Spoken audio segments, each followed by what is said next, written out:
1, 2, 3.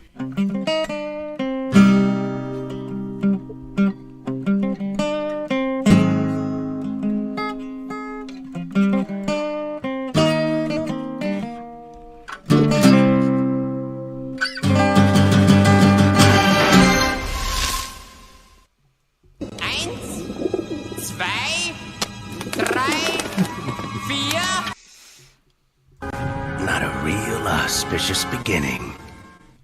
Hello and welcome to X-Rated, the X-Men animated review show, and a very auspicious beginning. Very auspicious. I think so. I am your host. Him? Nah, it can't be. It is. Very nice. Dum Davan. Ooh, good. You actually got a good one this time. That's pretty solid. Usually yours are kind of a stretch, but that one's good. That one's a good one. Whatever, my co-host over there. He sure could have been your father or something. André Cocktandre. I was like, the guy's name is already André, so I got to just find a way to make it more André. So it's like Cocktandre. So You could have just went with his name. No, it's true. That's a cop-out. You gotta have a little fun with it. Fair enough. And we have a guest with us tonight. Convincing you to join our cause is perhaps my greatest triumph. By which we mean welcome to the show, Adam Gorham. Hi, everybody. So good to have you back, Adam. So happy. Yeah, happy to be back. Any excuse to watch X-Men cartoons. Well, we're coming to the end of the season. We've already decided we're going to watch some of the movies in between. So it's going to be fun and not so fun all at once. Yeah, I think Andre's looking forward to it more than I. But we'll see. Say that. I would like to visit the first and second one again. I still think the second one is one of the best superhero movies ever made. But I don't know. We'll find out. We'll find out. We will indeed. We're here to review Season 5, Episode 7. We're almost there. Of the X-Men animated series, Old Soldiers, written by Len Wein, the late great Len Wein, and developed for television by, of course, friend of the show, Eric Lee Wald. Old Soldiers, we're almost there. This was one I've been looking forward to, because I don't remember it, really. I don't know if I ever saw it. Like this, it's not like it's super memorable. I wouldn't say it's a bad episode, but it's not like super memorable. It's like aside from the appearance of Captain America, there's not much else in this episode that's, that exciting. To me, anyway. It really does feel like a filler episode in a normal season. Yeah, for sure. I mean, I liked it all right. It's kind of fun seeing, Captain America and Wolverine and the fun little excuses to give Wolverine claws. that was a funny twist. Yeah, I like that this obviously takes place before Origin came out and they established or I guess even Fatal Attraction came out and they established he had bone claws before he had adamantium claws. Because because you think he would have popped those suckers if he had them. So at some point, but let's catch up on old times.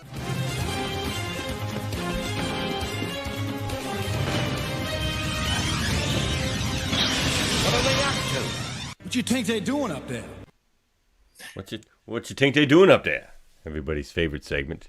We haven't seen you in a while, Adam. So what's new with you? What you doing up there? Some pretty big stuff going on in Adam's world. Yeah, I've been busy. So recently I've been on Miss Marvel, the New Mutant. So it's, I guess, kind of my return to the world of X-Men since the New Mutants. So that came out, I think, a month ago, and the next issue is out next week. That's awesome. Yeah.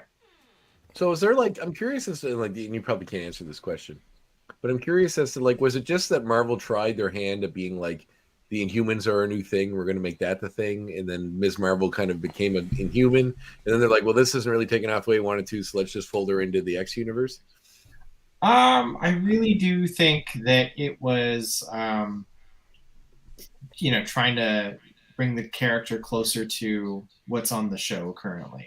I mean, I don't have any special inside knowledge, but that's my understanding. Just because I think that at a certain point there's going to be more people who are familiar with the show than there are reading comics. And as I guess, Marvel always is hoping to bring readers over to the publishing side, or like, viewers into the, world of comics. I think they do worry about that kind of disconnect where if you're, checking out the comic of the superhero you've been watching and you're like, wait, she's a mutant on the show, da da da. In the comic, she's an Inhuman. Like, I think they want to try to make that as smooth a transition as possible. But yeah, I've noticed Marvel does pretty much do that with almost everything. Like even if the costumes change for the movies, they change in the comics to match, and which no complaints, whatever. I always find it really funny that Marvel's like so keen on that. And there have been like some pretty key points in like Batman or DC's worlds where they just don't care at all. Like I remember when Christopher Nolan's Batman movies were coming out, that was like when they Darkseid killed Batman in Final Crisis, and like Dick Grayson was running around, Damian Wayne is Robin, and like it was like nothing like what was going on in the movies, and then they're like, we don't care. And I was like, yeah, it's kind of funny to watch the difference. That's when I was avidly reading Batman as well. Me too, actually. Yeah, I loved it. Yeah, me too. But I remember when Bryan Singer's X-Men came out, like a year later, they had the new X-Men, and that was sort of like the first revolutionary, like X-Men revolution that I have lived through, before the Krakoa age, where the X-Men were just like had a bold new direction and a new look and everything. And I remember even then people were like, wow, they're trying to make the outfits similar to the leather outfits in the movies. But it happens. But I know that, like, in the case of our comic, Iman Vellani is, she was heavily involved in the whole thing. And so, I mean, I don't think that she went to Marvel and said, you have to make it like my show. But, I think that having her, involved, because she is the character, like it kind of makes the whole thing go down easier for people who have those kinds of reservations about making the comic too similar to other media. I was a fan of the comic, right? Like she rallied sort of to, I don't know if she rallied, but like she was a fan of the book before she got the role. So, like a huge fan. Like there's pictures of her like cosplaying as Ms. Marvel at cons and stuff. So yeah, this is literally it's a wonderful story actually. That I actually wasn't familiar with before, but I learned that she was just a big fan, and this is sort of like almost like a Cinderella story. It's very apropos. Yeah, for her to be like the actress who gets to write the book about her character. That's very Miss Marvel, who writes her own fan fiction in the comics. It's perfect. I don't know if they were thinking that when they had it, but it's I don't know, but that's a great observation. And she's great as that character. I enjoyed that show a lot. And I really like the sort of subtle tweaks they made to her costume to make it like X-Men. Oh yeah, I think it's pretty. I love her X-Men costume. Like, can I show a page here? Absolutely, you can. Book's been out for a while. Like, this is amazing. I love that outfit. Yeah. The as a graphic designer, I certainly appreciate when costumes flow so well, and then they look really neat. And that one I thought was really cool, especially when they tweak old ones and make them new and different. Like, obviously Spider-Man, all those other ones, but there's so many different versions. If they really homage the original, but also do something new and cool, I'm always happy with that. Well, the costume design is by Jamie McKelvey, who designed her initial costume, so you get the consistency there. Mm-hmm. And I remember when I got the assignment, they sent me the costume design, and I was like, "Oh, this is pretty sweet." Jamie's very good at what he does. And then I never got a chance to draw the costume in my run on the book. I got to draw her OG costume. So. Oh really? Yeah. Maybe that's a spoiler. I don't know, but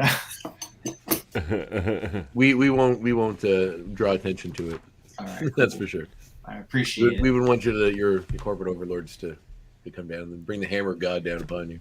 Oh well, I'm off the book at this point, so I guess I could really just say whatever I wanted. Well, you may want to work for Marvel again in the future. So. So did you do the flashbacks? Yeah, I'm doing. There's dream sequences in the book. Yeah, like this stuff. Yeah. Oh, awesome! Those were fun. But that is all her old costume. That's funny. But I love that group shot too. I love that shot you did here. Yeah, that was a lot of fun to do. I kind of it was sort of a case where be careful what you wish for. Like I was very excited to get to draw so many characters in my dream sequences. Mm-hmm. But there's a few pages where I was like, these are too many characters. This is too much. This is, like I think on one page there's like this one, that one. There's that one. Yeah. I think there's all like the Miss Marvels. Like that's hilarious. There's like 4 panels, and each panel is like every team that she's served with. Oh yeah. Remember that? Yeah. The champions and all those guys. Yeah. But it's funny because Miles is on like 3 of those teams. He's like in every picture. Miles Morales. He's on all of those teams. Well, they're always like they're always teams of young people in the Marvel universe. So there's like a well that they continually go back to for popular young person characters. And he's always one of them. I really loved. I know you didn't have anything to do with this part of it, but I thought the rolling out of the alternative covers that are homages to old X-Men covers that are famous was really cool. Mm-hmm. Like the original X-Men #1 cover with her included, and then the Frank Quitely new X-Men cover with her included, I thought was very cool. Yeah. Yeah, I see Chris Samney do that one, which is cool. I like him a lot. Oh, so do I. And his Daredevil run, I really like. I've been Strange Adventures had the artist edition, and they had it down a little bit off, and I kept putting off buying it. I think someone else got it, but man, I was really close to getting that. The book was so beautiful. No, those artist editions are so nice. I always will think about getting. I only ever really see them at conventions where they're marked up through the roof. That's really only when I ever have like a chance to like physically get my hands on one. But then when I the pricing at shows is pretty ludicrous. I was at money is no object to André here. Money. Oh, okay then. Oh, come down. as a an average income self-employed man with no children, I sometimes spend money on ridiculous things. As you should. Let's look at those gremlins.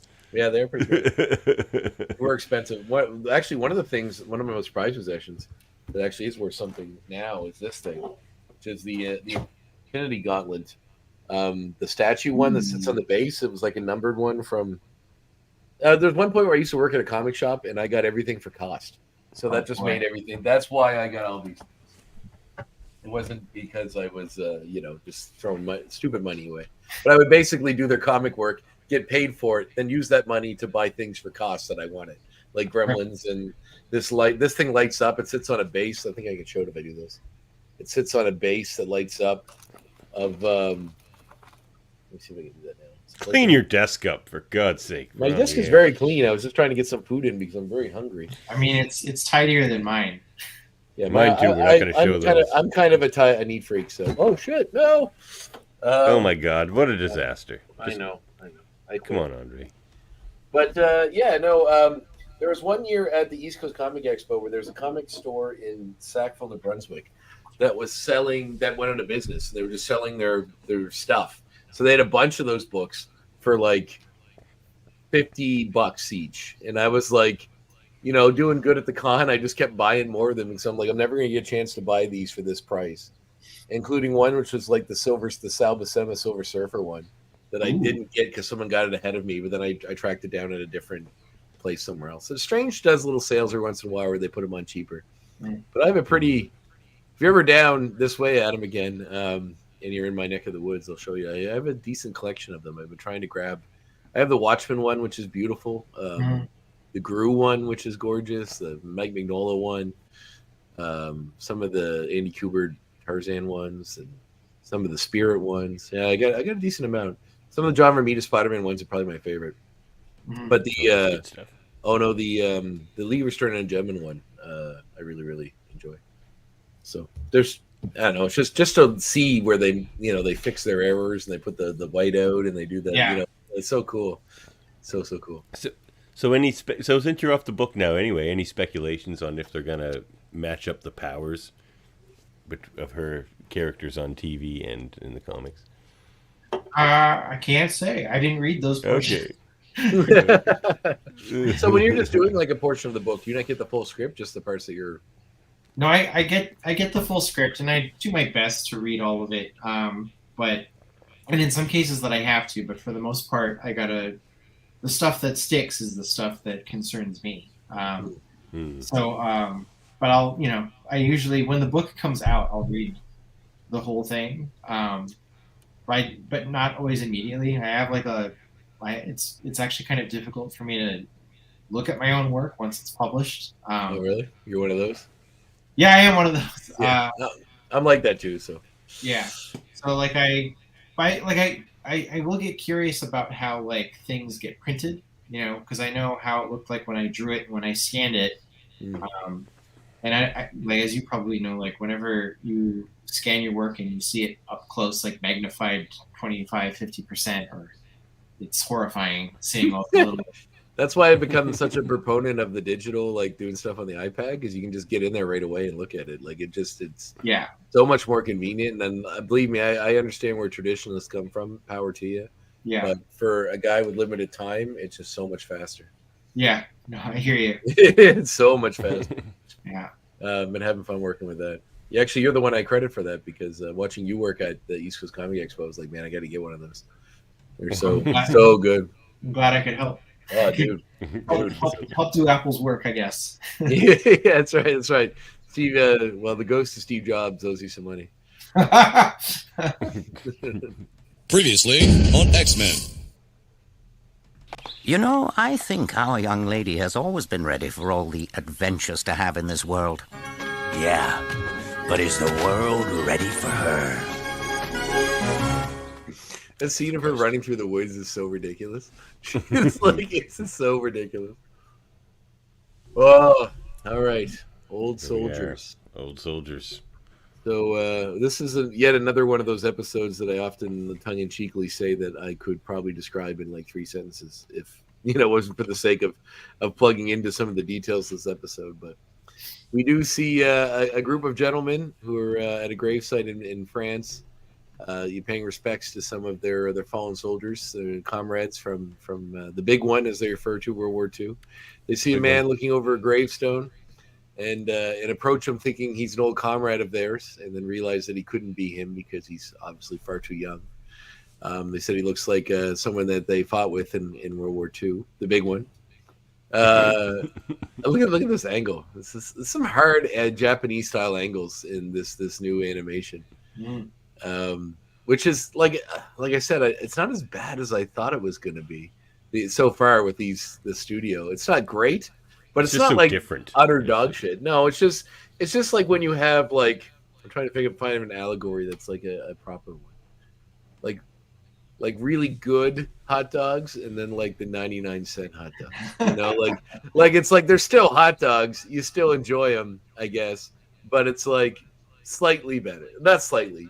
There's a quality difference you can tell, but if it's still something you enjoy overall, you'll still find some enjoyment out of it. So, this gentleman, Wolverine, as we know who it is, dismisses them for, saying that he's not the guy they know. They say, oh, well, they're going to go eat. They're going to invite him if he was him. And then they take off. And he says he would have liked to join them on their trip to himself because he knows the guy. He is the person, but he doesn't think they'd understand how he still looks like a young man. Which is funny because... How dare you kick it before I can get my hands on you? You cheated me, old man! So, I don't want to get to it far ahead of the episode, but Wolverine is at the gravestone of this person he believes was a traitor, who died of old age before Wolverine could get to him and slice him up, apparently. Which is like, what are you going to go find like a dude in his 90s and just like slice him to ribbons? Like, you son of a bitch, you sold me. Well, he was hoping to get him when he was still, a little younger. I guess, but years ago. Do you think if Wolverine would have got to him when he was like in his 80s, he would have just been like, you're old now, I won't kill you? Depends on what he says to him. Depends on how he greets Wolverine at the door. That'll decide the whole thing. He's just like, you jerk, and then Wolverine just rips him to shreds. Wrong answer, Bob. Yeah, wrong answer, Bob is exactly what he'd say. You nailed it.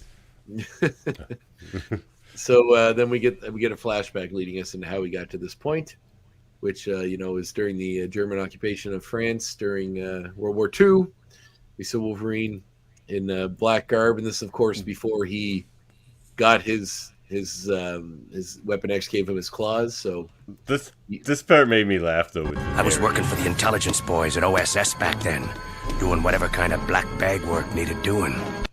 It's like the narration of like an old detective novel, like a noir story. It's kind of a weird mixture of noir stuff, but like also was the Canadian government, because he was involved. Okay, so OSS is that's fine. See, he's a mercenary, so he goes wherever, and this story takes place shortly after Pearl Harbor, where the Americans are just getting into the war. But he's Canadian, so he's been in the war for years. So in that amount of time, he could have been sent anywhere. Is he Patch at this point? Patch he usually just does in Mad Rapport. That's his like alter ego in Mad. Okay. Yeah, it's not really in the past thing. It was mostly just when it's so dumb. It's like when Bruce Wayne becomes Matches Malone. It's just like you throw a hat on him and like there's an eye patch and he's a completely different character. Or Daredevil becomes Michael Murdoch. Oh, yeah, I forgot about that one. So we get some fun stuff with Wolverine. I love whenever you see Nazis, and we don't see swastikas in this episode, obviously, because I'm assuming that's probably troubling iconography to put in a kid's cartoon. Not necessary. You get the point anyway. Yeah, essentially. But I love how they always shadow under their eyes. Always, no matter what's going on, their eyes, they could be pure light, but the helmet just shadows under the eyes enough that they always look evil, no matter what light they're in. So while jumping rooftops, he slips and he falls near a ledge and knocks some rocks down, which goes off the helmet of one of the SS here, who start yelling that they know someone's up there, and he manages to spook a pigeon. They give him 5 seconds to come down from the roof. Jump. Like they're an angry parent too. You got to the count of 5 to finish those peas, Wolverine. Ein, Schwein. If you don't come down in 5 seconds, wait 5 minutes while we come up and find you. Yeah, that's right, and give you ample time to escape. Like, what are they going to do? Like, they point the guns at the roof. Like, they're probably not going to hit him. He's behind a bunch of stone. But he manages to spook. I don't think Europe has pigeons, do they? Like the American pigeon? Yes, they do. Every city has pigeons. Not in the Middle East, though. Oh, yeah, every city. Every single city in Earth. Probably. They definitely do. White Horse has pigeons. They definitely do in Europe. Okay. White Horse? Yeah, White Horse definitely has pigeons. I'm suspicious of this. I think pigeons get around. Pigeons get around. Yeah. All right. Well, I was listening to a podcast a while ago, and someone was talking about animals like that are in zoos in like Europe, and somebody said that they, like, as a kid, they were super surprised and excited. The zoo guy's like, "I got something really weird back here. Come here." And he shows them, and it was just a squirrel. Like, it was like an American squirrel, but they don't have them there. So I was like, "Oh, that's funny." Like, I just thought maybe pigeons may be the same. Pigeons fly across the ocean. That's a lot of distance. Well, they use them for homing and sending messages. That's how comes they're everywhere. Oh, that makes sense. They just never went back. They were bad homing pigeons. They just stayed whatever country they got sent to. Yeah, every once in a while you get a lemon pigeon. Passenger pigeons are extinct now, though, because everyone killed them all. We were thinking they were sending spy messages. Way to bring it down, Davan. Yeah. Debbie Downer, Davan. But this is a spy story. I thought it was pretty appropriate. No, that is true. But that's funny. You get a lemon pigeon every once in a while. So anywhere's by an ocean, they're there. They're called rock doves for a reason. Anywhere's on the rocks by the ocean, there's pigeons. I didn't know that. Yeah. Well, a rock dove sounds nicer than pigeon. I guess pigeon sounds all right. Rock dove does sound nicer than the connotation the pigeon has now. So Wolverine. People love doves. Yeah, and a rock dove sounds like a tougher dove. They do. You want to fuck with those rock doves. So he approaches a door that says closed on it, if you speak French, and goes up to knocks on the door, and then there's a secret code. I feel like there's something you'd have the soundbite for. Do you, Davan? I do. The night has eyes, but the eyes of liberty never sleep. What a terrible fucking code word that is. The night has eyes. Like, you're clearly waiting for a code. You're not being very... If you said that to a stranger, they would be like, obviously this is some kind of code. Like, are you an underground agent or what? Like, or you're complete, Yeah. especially during the war when obviously like this stuff's going on all around. mm, I like That was Wolverine's funny. outfit. It's just so black. Like especially like the next scene you just showed. Like in that room, he's almost like he's a symbiote. He's like a black hole in a room of light. Like they just it's all so dark. All right, so she brings like the highlight color they chose. It's so like it makes him look shiny. yeah, it's really bright. Yeah. They do that with him a lot. Like, remember that time he was like highlighted in orange? That episode? Because I wonder if it's supposed to be like spandex, like not leather, but something like that. So I don't know. Like usually, I mean, you would know better than I, Adam. But in comics, they usually we'll do pitch blacks, but then do like a light blue or a darker blue or something for the shadow. Yeah, blue or a gray sheen, which is like why this is kind of funny. It does look like he's wearing like black latex spy outfit. Like latex. Look at that one. He just it's like the super tight spandex when he walks, just like the old sofa sound, like the latex turtleneck, latex toque. This latex toque is the funniest part. Yeah, that would be pretty uncomfortable, I must say. And in the turtleneck, like he's not breathing. He's gonna be sweating over there. He's just dying. He's losing weight as we speak. Oh, yeah. That's really funny. Well, it's when I was a kid, like because I was such a Mark Bagley fan, I read like all those Spider-Man comics, and I thought Venom was actually blue just because the shadows of him were so blue. Right. All those comics back then, even Ron Lim drew them and other people. I just for kicks because I wanted to see if it was as good as I remember as a kid or as bad as I assumed it was as an adult. I've been rereading the Maximum Carnage storyline. It was free on the Kindle Unlimited, so I've just been reading it. And because all these different artists are drawing Venom throughout these different parts. And it's like super blue in a lot of it that when I was a kid, I'd always draw on blue. He always seemed blue to me. Mm-hmm. But Wolverine goes into the basement of this the secret hideout, sniffs someone, tries to protect her, but then realizes that it's what's his name? Sergeant Happy. His name's Happy. No, but his real name's something else. Shaw. No, Samuel. Call him Happy. You call him Happy Sawyer. Yeah, That's what Happy Wolverine Sawyer. calls him. That's what I thought was funny because Happy Hogan, Happy Sawyer. Is there is this character an existing? That's what I was Marvel thinking. character? I was trying to find the connection in the Marvel universe. Yeah. Which The way they drop the name, it's like we're supposed to know something. Yeah, and his name is listed in the credits, which means he might be important enough to bear mentioning. But I didn't have time to do like a real deep dive on finding out if he was someone of merit, right? Or someone connected to Nick Fury or something like that. It probably is a character from old Howling Commando comics or something. Yeah, maybe. But the Happy thing I just thought was funny. Yeah, no, he is a character. Actually, I just Googled him. He is a character. He was in the Captain Marvel movie. He was the black one of the Howling Commandos. He had like the Russian looking hat on. Oh yeah, cool. Happy Sam He's a Sawyer. Howling Commando. Oh right, yes. Sam Sawyer, yes. He was. Let's see. He's buried in Arlington Cemetery. Baron Strucker created an LMD of him. Yeah, he was one of the Howling Commandos. And he was a general 1.2. Yeah, he was so serious they named him Happy Sam as a. It's an ironic name. Yeah, exactly. But only his men call him Happy. That's funny. So so we see him give a map to Wolverine, which is such a. You have a picture of the map? Yeah. Just show the map picture. It's just like there. You're going there. Everything's pointing that way. Everyone's going there. The red dot. From that way they're going there. From up there they're going there. That's where we're going. It's such a rudimentary there. There's a couple arrows up pointing towards it. You're not going to miss that.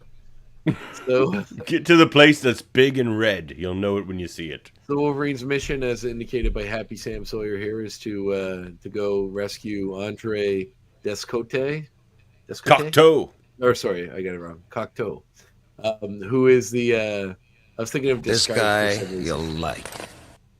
Yeah, he's referring to Wolverine as a partner in this mission that he's going to meet along the way. Wolverine doesn't like partners, but Sawyer reassures him that this is one he'll like. And Wolverine getting far too intimate with this woman he just met It's like she's like Justine. she's like, just so you know, like he's my father. They tell Wolverine to rescue him, or if he can, to eliminate him. Yeah. They give orders to Wolverine to like murder this guy if necessary in front of this guy's In front daughter. of his daughter. He doesn't really protest either. It's just like, just so you know, he's my father. And then Wolverine like just so you feel really bad when you have to do it. Like Wolverine like grabs her by the face. He's like, "I'll bring him home." You know, like, it's like, I just met you. Calm down. It's like, you know, I guess it's a different time. A different time. You can. It was war. You can manhandle women whenever, if you wanted to, I guess. So he goes off, and then is trying to stick to the shadows, but sees a small child. You know, it's so stereotypical. Hello? Hey. Oh, weird. There was like, Davan must have silenced something. I just lost my sound for a minute. Like, it sounded like it was completely dead. Oh. So. No, you're good. Yeah. It's just me, so you guys don't hear the dryer going off. Oh, okay. I could hear the ambient noise behind Davan, which was just minor, but just when it went away, I thought maybe I lost my sound. So, yeah, we see like the most stereotypical thing you probably ever see in any cartoon involving someone in France. Someone running with a baguette.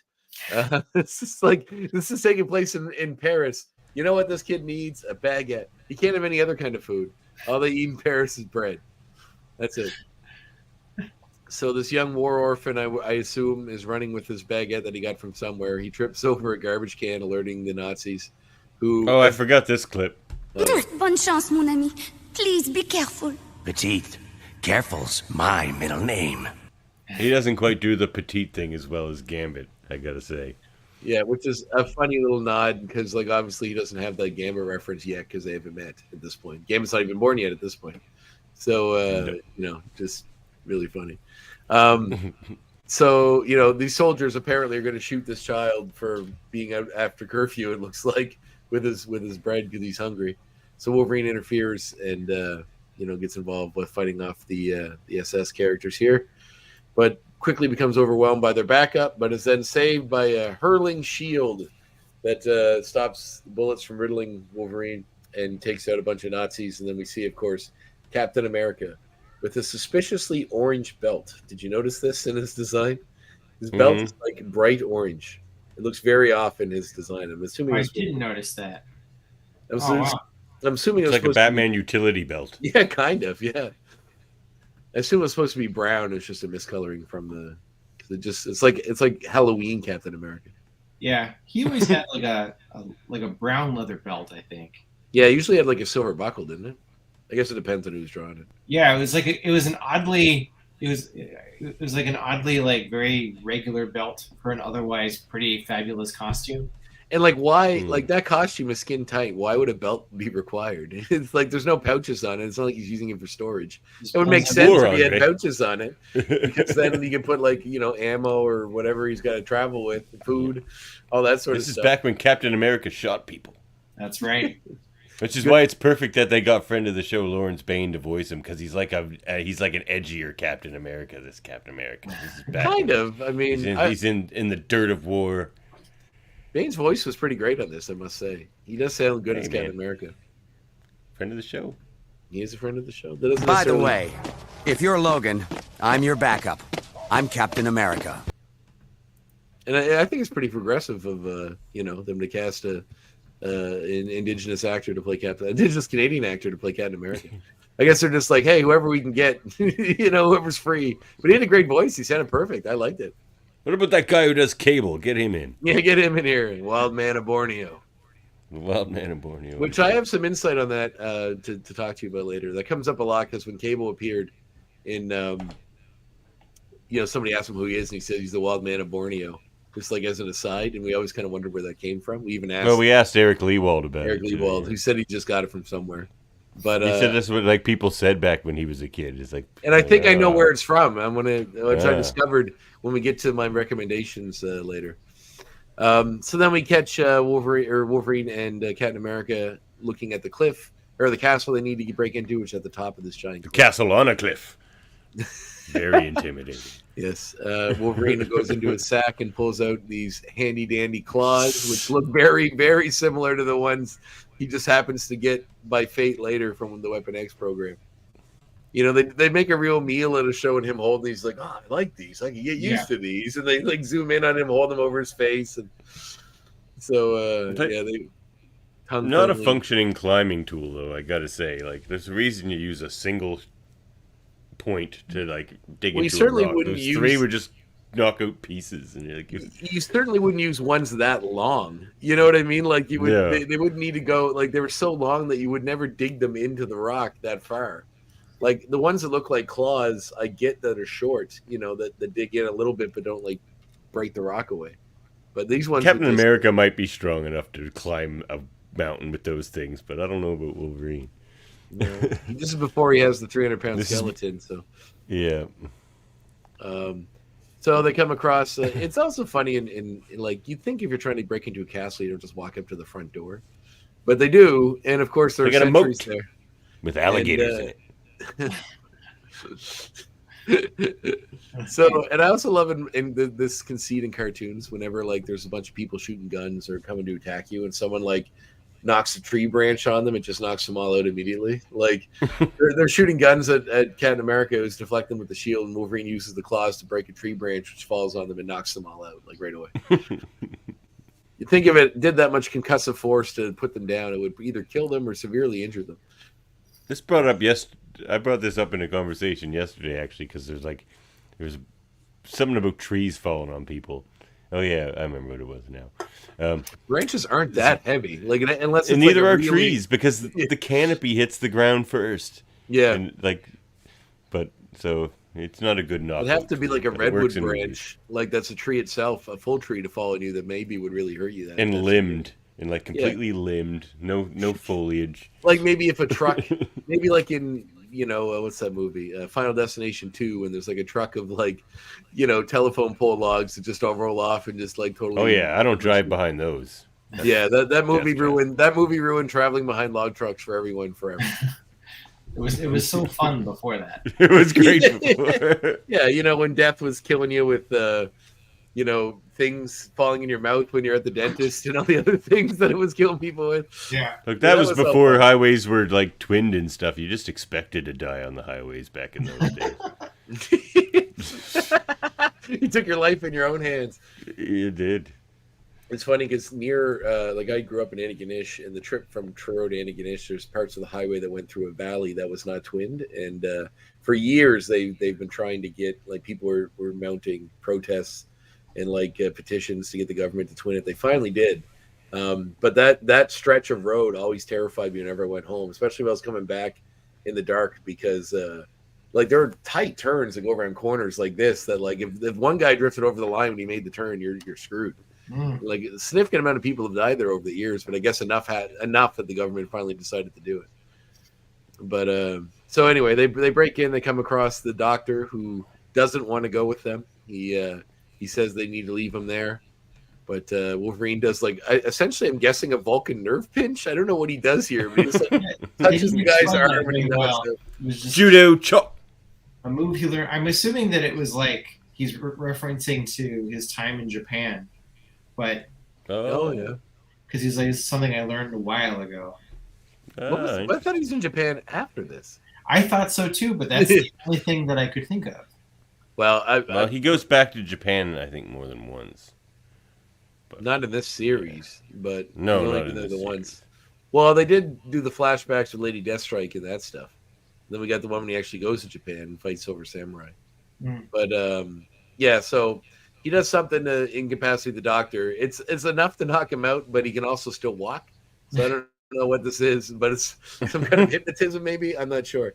So he just says, "That's an old trick I learned. You'll be fine." Yeah, I guess. But how? So they walk up the stairs with him on their way out, but then they learn. He's just kind of rubbing his head as they he's walking up the stairs. He's walking by Wolverine. He kind of comes to when they're getting near the exit. So but then they come across more soldiers because there's an alarm goes off. When they get up the stairs and they find soldiers there waiting for him, he exclaims like, "Not again!" as if he didn't expect to see any more soldiers in the Nazi castle. Yeah, those 4 we dispatched when we came in were all they got. How many guards do they have in this castle? Yeah, so the alarm goes Yeah. off, and then all these guards surround them. Wolverine wants to fight, but Captain America tells him not to because, the good doctor there could be hurt. So Wolverine, they How are you progressing, Herr Professor? and then we meet the person in charge of these Nazis, the Red Skull, Hair Skull. He's wearing a very classic Red Skull outfit, the onesie, the green onesie. Which he wore in all the old comics. I like the black eyes with the little white line of the people. I think it's kind of interesting. I guess it's like how they would draw evil people back in the day. Kind of looks like floating pupils. Yeah. Yeah, which is always kind of interesting. Yeah, it's a nice touch. Yeah. And then we get Wolverine. We cut back to Wolverine. Must be back from a commercial break because he's still at the gravesite talking about what's going on. We see Captain America and Logan hanging. Captain America's in the torture rack there, and Wolverine's hanging from the stocks. Skull says that he's interested in finding out if the shield actually is unbreakable, and maybe they'll test it later, implying that they'll use it to fuck up Captain America, which is kind of a dark little moment, which is kind of cool. I do like this design for Red Skull. It's very classic. Throughout this whole section had me thinking of playing Wolfenstein, and I could hear like the old Wolfenstein sound effects. That's in my awesome. mind. Mecha Hitler's just around the corner. Yeah. After they beat Red Skull, there actually is kind of a Mecha Hitler in this. Yeah. The Hitler part. So Wolverine, like I always find, it's old cartoon conceit or just old movie conceit in general. Like Austin Powers has a lot of fun with the idea that they just leave them alone, don't leave a guard. Just we're gonna leave them with one inept guard and assume it all goes according to plan. What? They don't even leave a guard. He's just like, well, I'll be back later. You guys hang here for a while. But he does reveal. Is he revealed to them here, or is it not until he goes back and finds the? Yeah, sorry. But when Red Skull is first introduced, he reveals that the doctor set off the alarm when they were to warn them that they were escaping, and this is where Cap and Wolverine realize that the doctor is not on their side. And Skull says he's definitely one of us. So we cut back to the doctor and we find out what he's doing. He's working on this giant robot for before we get to that, Wolverine manages to get in a very impressive acrobatic display, manages to swing the stocks over to the shield, knock it up in the air, grab it between his legs, swing back, throw it off the wall, use that to break then when it comes off the wall, break his cut through his ropes, and then fall on the wood and shatter it so that he can break free, and then use the claws, which are conveniently just hanging out nearby on the table, to let Cap free. So then they run off to continue on their mission. We see Red Skull and André working on this giant robot, which is the Mecha Hitler I mentioned before, minus the Hitler head in it, but it is a big robot with some SS imagery on it. I noticed on the right there, go back to that last it looks like it's like a red, like a no symbol on his shoulder there. Which is like, if it's a Nazi, what is it? Like a no over the Star of David? Like, what's it going to be? Like, it's no freedom, no freedom. Yeah, no freedom. It's like a fascism symbol with a check mark on the other side. So while they're working on this, the party gets interrupted by Wolverine and Captain America. Red Skull's upset that Cap got free again, implying that this is not the first time these two have tangled. Then he just snaps his fingers, and then a mountain of Nazis that are just waiting behind the door come running in. I always find that they're lasers.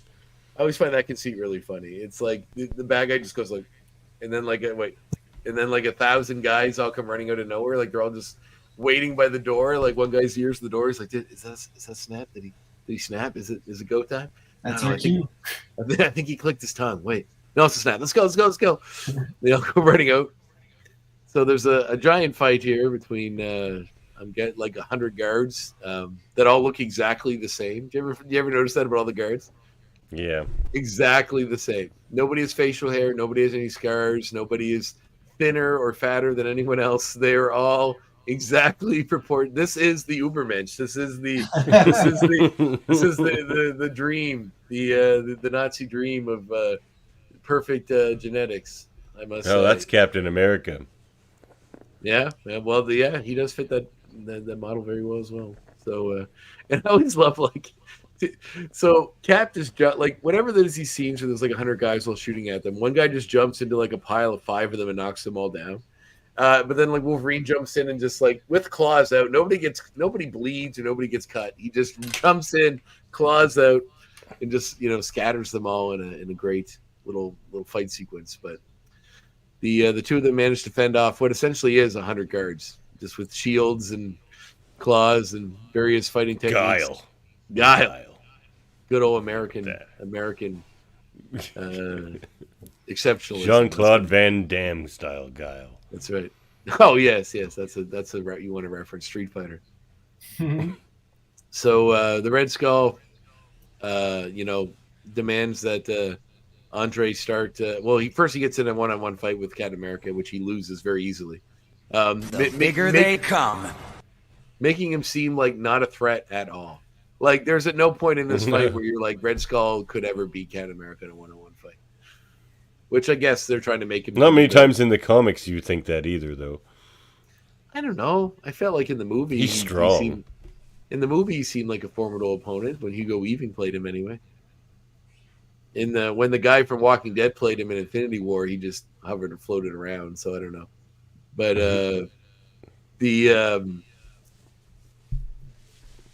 we see him command the Doctor to load up the giant robot. The Doctor seems hesitant because it's not finished, but Red Skull says, give me the remote. I'll do it myself. I love how on his arm, if you'll notice, if you got another picture of Red Skull there, there's a mark on his arm which implies there should have been a band that they colored in. So I'm guessing at one point they may have decided to do that, but then colored it in because the outline is there. And whenever you see him, it looks like there was a band, not like an armband, but decided against it. Probably for smarter. So Skull gets the controller, activates the giant robot, which has a Gatling gun attached to its hand. It starts firing around, trying to kill our protagonists. It's blindly firing enough that it scares off the soldiers that run away. So it's like, they all go all out. Cap throws a shield, which knocks out the regular hand of it, and then Logan goes to town, taking out the gun hand. But then manages to it's still walking towards him. He manages to pull the trap door in the front of the robot open, and Cap throws the shield right through it, disabling it. But then Red Skull and André manage to get away because when the robot falls down, it causes an explosion, which sets the castle on fire and threatens to kill everyone. So they all vamoose. Red Skull and André escape onto a plane. Logan and Captain America jump onto the wing of the plane to try to stop it. They hang on for quite a while until Red Skull manages to shake them loose. Put all your weight on it. To which they both conveniently fall what is essentially a mile or two. Take it down like a cheetah takes down a gazelle. The two of them manage to fall what essentially appears to be a mile or two to the earth. And then land in a cart of hay, very conveniently placed directly under where they fall. Which I thought was very, I get Wolverine would survive it. I mean, Cap probably would too. I feel like in the Ultimate Comics, they had a famous sequence where Cap jumps out of an airplane and then lands somewhere on his feet. So, I mean, I know that's another universe, but so is this one. So, But they both managed. Then they're approached by the Howling Commandos, who I'm guessing that's Nick Fury. They don't call him that by name, but he seems to be their leader, has the black hair. He's got 2 eyes, though. Well, this would be before he lost his eye. He lost his eye in the war, didn't he? I don't know. In all those old Sergeant Fury and the Howling Commandos things, didn't he have a eye patch then, too? He did. Maybe it's not. I mean, it's not that's Happy Sawyer because he has a beard and he didn't before. But we see, was it Frenchie back there? But that's the Frenchie guy in Dum Dum, yeah. Yeah, for sure. So I also like the guy's got a toothpick in his mouth, which is such the tough guy thing to do, which I think is always very funny. Tough guy, but also hygienic. Okay, yeah. I don't know if it depends how long that toothpick's hanging there. So Wolverine's pretty upset. Bacteria stick now. It's been there for months. Wolverine's upset that they failed the mission. Captain America tells him that they may have not got the doctor back, but they, destroyed a major Nazi stronghold and broke up a big operation. And that ain't bad. Very bad.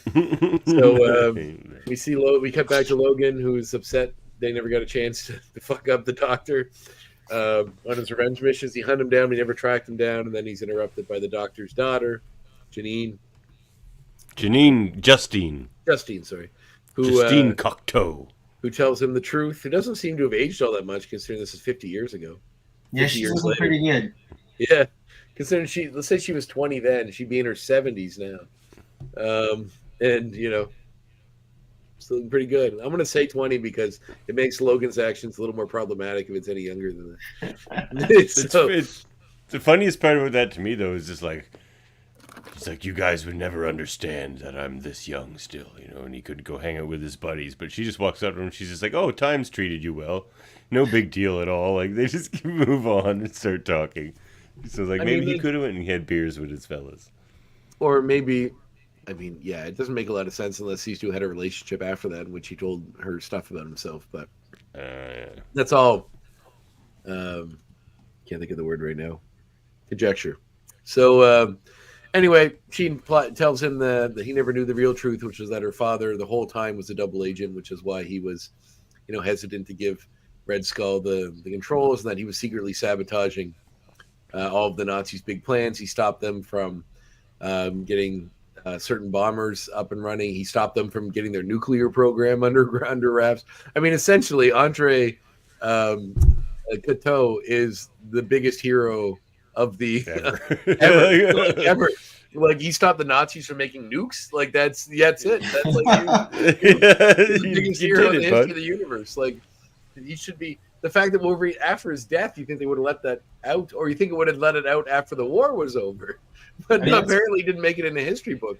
That's a part of the plot of Rogue One, if I'm not mistaken. Yeah, right. That's Jyn Erso's father, Mads Mikkelsen's character. Yeah. He's the reason they left the giant port in the side of the Death Star that someone could fly into. Come on. I think it's time we drank us a toast to your old man's memory. So, having that information, Logan writes hero on the tombstone with his claws, and the two of them. Also, he has claws now. To face is a tombstone. Yeah, and also he has claws now, which doesn't seem to bother her either. She's like, oh, what's going on with those? They must have had a conversation. I'll tell you over beer. Notice how I'm young and I have claws now? Let me tell you about that. I'm amazed that the history books should not reflect what a hero this man was, especially after more than 50 years, or 45 years ago. Like, at this point, I'm pretty sure because of the sense of information of it, though, it could be one of those things that doesn't get released until 50 years later. And maybe, but who's gonna go after him? The secret Nazis from Indiana Jones? Are they gonna what's gonna happen? Well, could be Indiana. I guess the Red Skull. I guess in the Marvel universe, the Red Skull is still around, and and Hydra.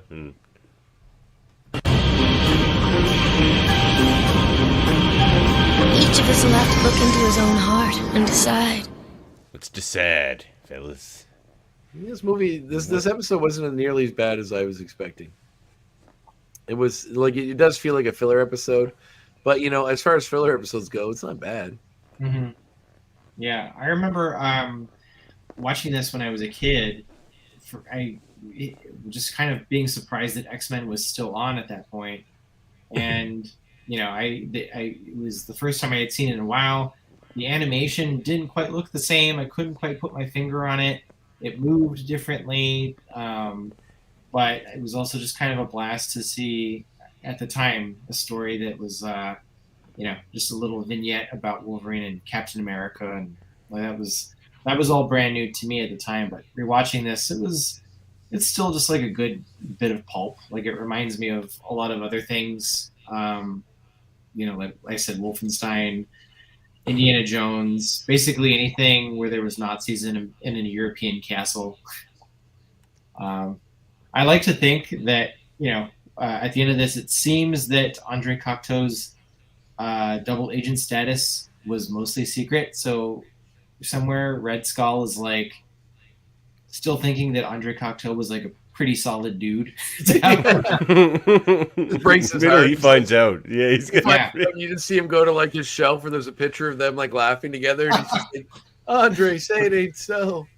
Yeah, But all those conversations we had. I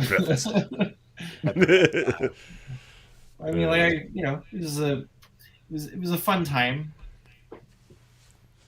Wouldn't that have been like a funnier end to this episode though? Like it zooms out and Red Skull's standing there as well in like the distance, and you just see slightly further back with a tear. Yeah, exactly. Yeah, Red Skull was just about to come and pay his respects, and very, very awkward running into Wolverine there. Or like they were lovers or something. Like he just made, that would have been a 10 out of 10 episode. Yeah, thing. like he's like, I thought, how far was Andre Cocteau willing to go? Yeah, for his country. Red Skull's like, I thought he's a hero. Goddamn, all the way. Deep cover. Deep cover. So what are we gonna rate this? Went undercover as a homosexual for 50 years. You first, Andre. 7. It's fine. Like it's not that bad. The animation probably dips it a little more, but as far as like, you get a fun period thing with the war stuff. You get a little bit of noir stuff. You get the Red Skull. You get Captain America. You get giant Nazi robots. You get Wolfenstein references. I don't know. I'm down with it. We got Happy Sam Sawyer. I mean, come on. What more do you need? I think it's a solid 7. Adam? I'm inclined to agree. 7 feels right. It's certainly not a bad episode. I think it's pretty harmless, but it offers up like more fun than not, So I feel like 7 is fair. I think the Morlock Christmas is going to remain our least liked episode, or the worst episode of the show. Did it get the bottom? It was pretty bad. It was. I remember I really hated it. You were very. Dave Cutler watches it every Christmas. Well, I love that Dave manages to hold on to his inner child so tightly, but I don't think mine died because I could not. To quote Tommy Lee Jones when talking to your inner child needs a baguette, Andre. I could use one, but my inner to quote Tommy Lee Jones when talking to Jim Carrey behind the scenes of Batman Forever, I cannot sanction this buffoonery. I cannot abide. You said I cannot sanction your buffoonery, which I think is such a Tommy Lee Jones thing to say. Yeah, but I'll give it a 7 as well. But I think it's really on the strength of the ending. I thought it was a funny little twist on how he was actually this big hero. Yeah, it was kind of interesting. Yeah, 7 works for sure. Well, it's a nice tribute to the unsung heroes of the war. Very much a Len Wein story. He likes those themes. Oppenheimer just came out, so maybe we're all thinking about these people working behind the scenes. I haven't seen it yet. Well, it's an interesting movie. I've been hearing a lot of mixed reviews from people. I loved it. It's very dark, and some people call it a horror movie. I wouldn't go that far, but I mean, when faced with the horrors of what this can do and what it has done, it's pretty terrifying.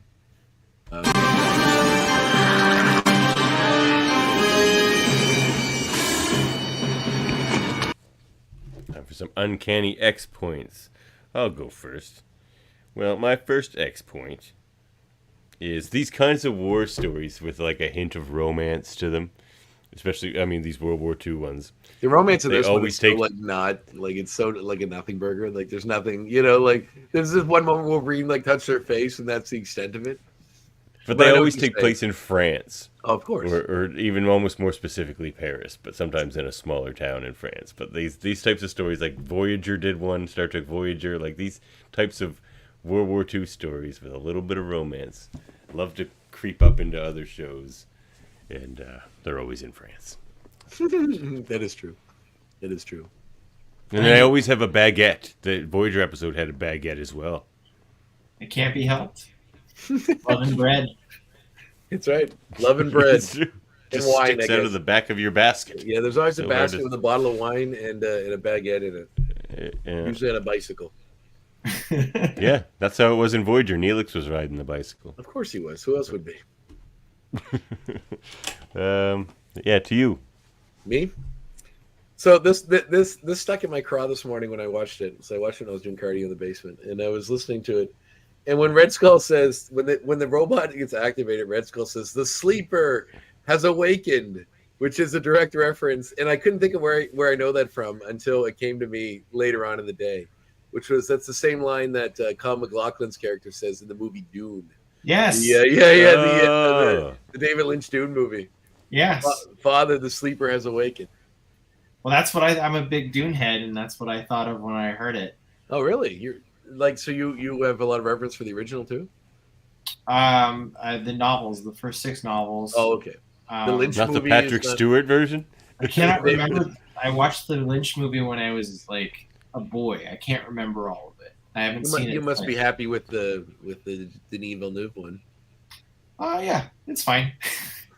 Oh, yeah. Do you remember the mini series? I do actually. Dune? Is that the mini series? There was no, Dune, it was just called Dune. Yeah. Well, there were 2, and so one was Dune, and then one was Children of Dune, and that condensed Messiah and Children. Wasn't what's his face in him? Dude that played. McAvoy. Yeah, James McAvoy. Right. Professor X himself.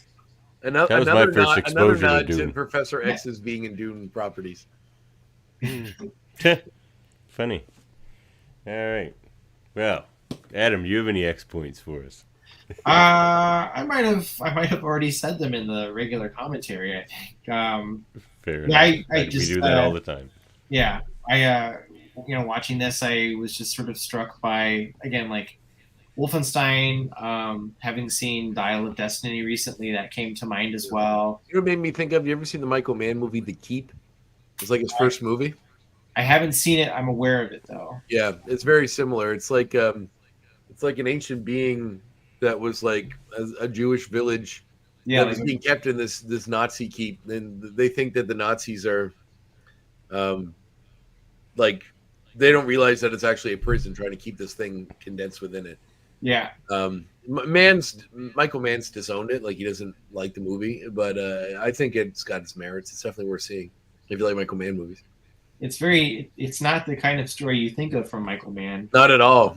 It's got what's his face in it, Stick from the Daredevil movies. The Daredevil Netflix show. I forget his name. Yeah, me too. He's on that Castle Rock show, the Stephen King one.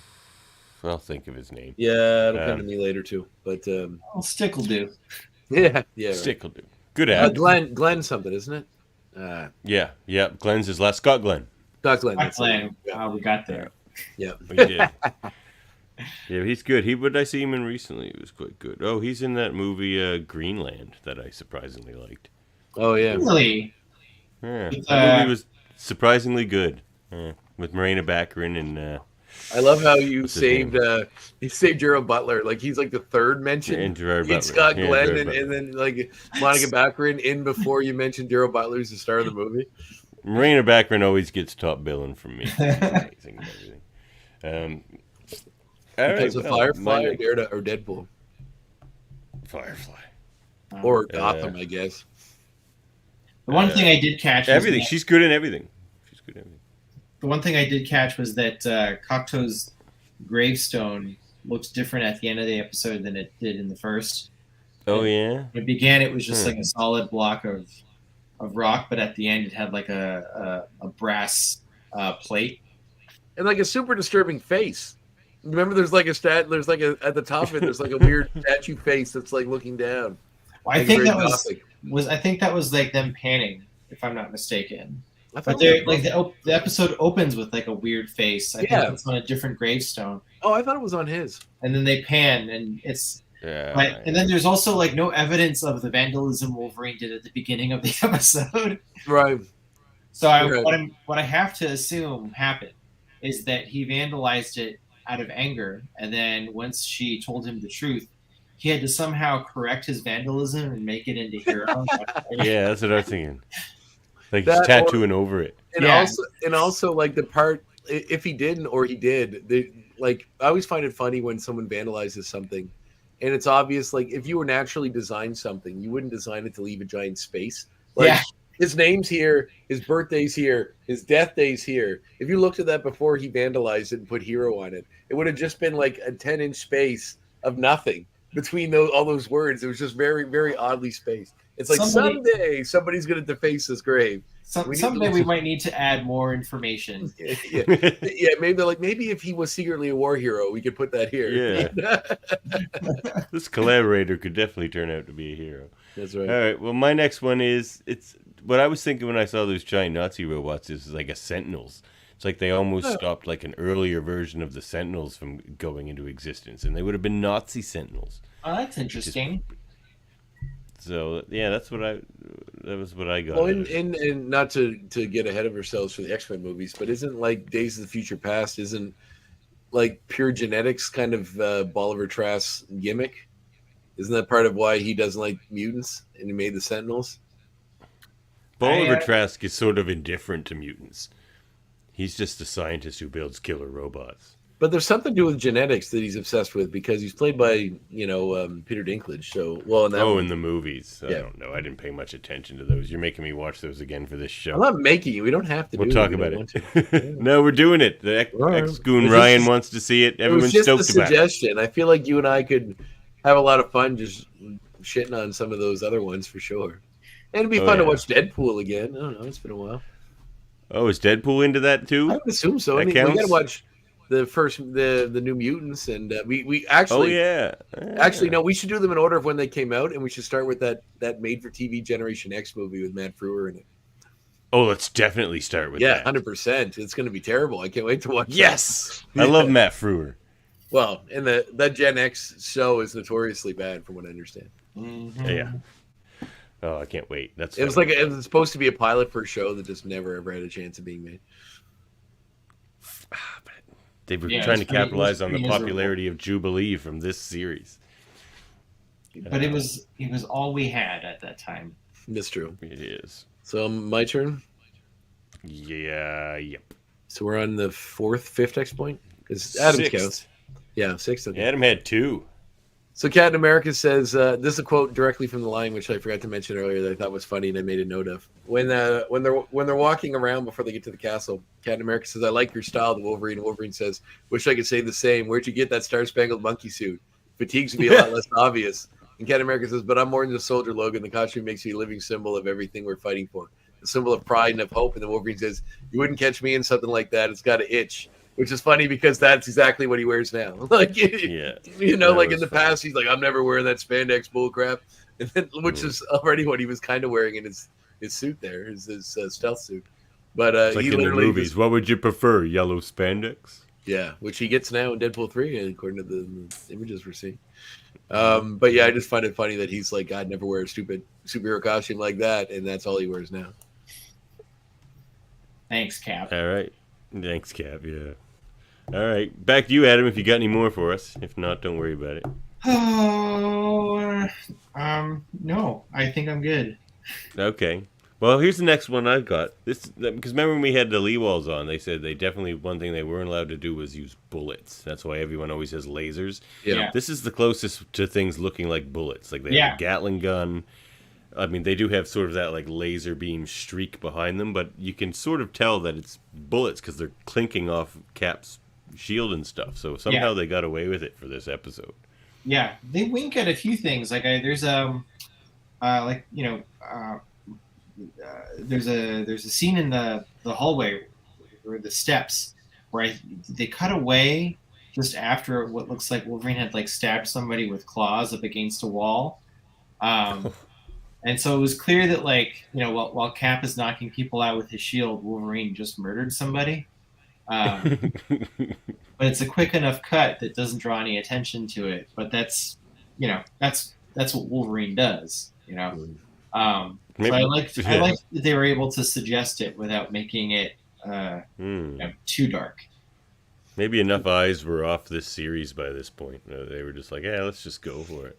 It reminds me slightly of like when you read about like the Batman anime series from the 90s and how they were like when they had the Joker and the story was that he was killing people with the Joker gas and people are like, "Well, that's far too disturbing. We can't have him kill people. Let's just have their face frozen in this maniacal grin that'll never go away," which is far more disturbing than just seeing a dead body.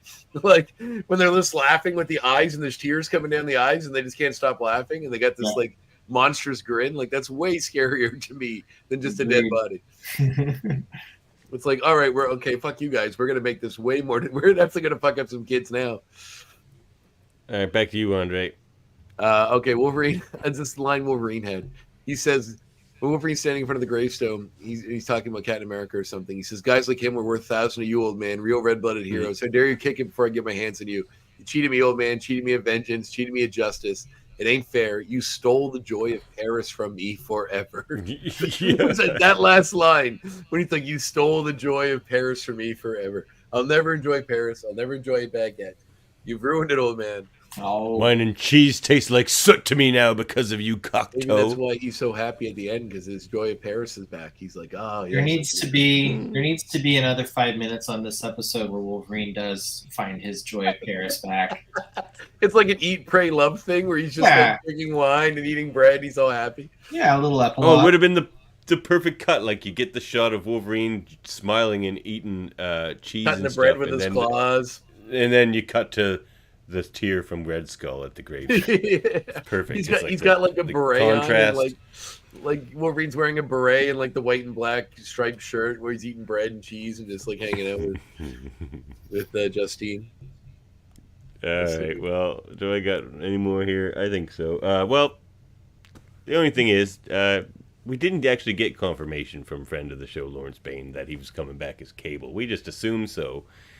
But he couldn't tell us who he was returning as. So is he returning as Captain America, perhaps? Could Captain America drop into an X-Men 97 episode voiced by Lawrence Bain?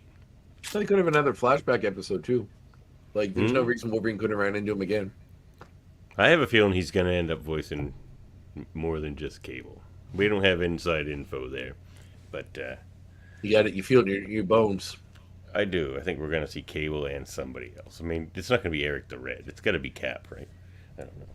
We'll see. Eric the Red would be an odd, well, not odd, but bit of a deep cut.